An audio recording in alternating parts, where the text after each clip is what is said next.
Новые векторы развития всех сфер общества по задумке федерального правительства именно те меры, которые позволят улучшить жизнь в регионах. При этом в документах, которые корректируются или на местах, прописано практически все, от рождаемости до глобальных вызовов научным центрам. Практически все расходы берут на себя федеральные власти, и это серьезное подспорье регионам. При этом льготы в сфере капитального строительства для нас, Республики Коми, по-прежнему те же. По национальным проектам 95% средств федерального бюджета будет доводиться при условии софинансирования за счет средств Республики Коми 5%.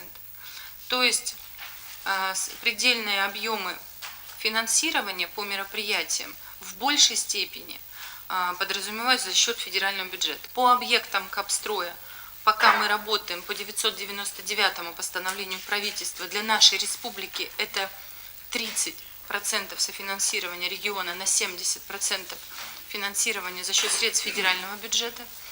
И самое важное на сегодняшний день – это, конечно, максимально не упустить возможности, которые предоставляются в рамках национальных проектов.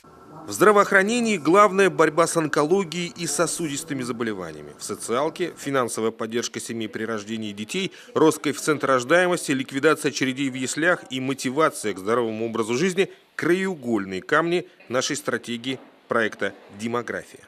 Нашим министерством оказывается ряд финансовых мер, направленных на стимулирование рождаемости. Первое – это ежемесячный денежные выплаты в связи с рождением, усыновлением первого ребенка. На сегодняшний день за выплатой обратилось около 1000 человек. Это новая мера, предоставляется только с этого года, но в скором времени мы сможем, надеюсь, получить от нее эффект, который, понятно, будет несколько отложенным.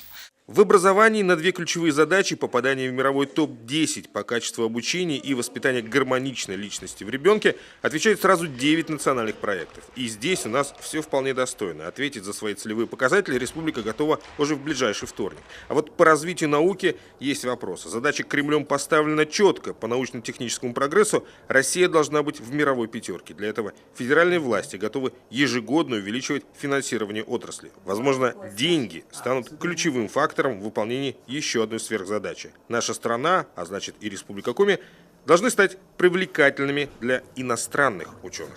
Максим Васильев, Алексей Паршуков, телеканал Юрган, Сыктывкар.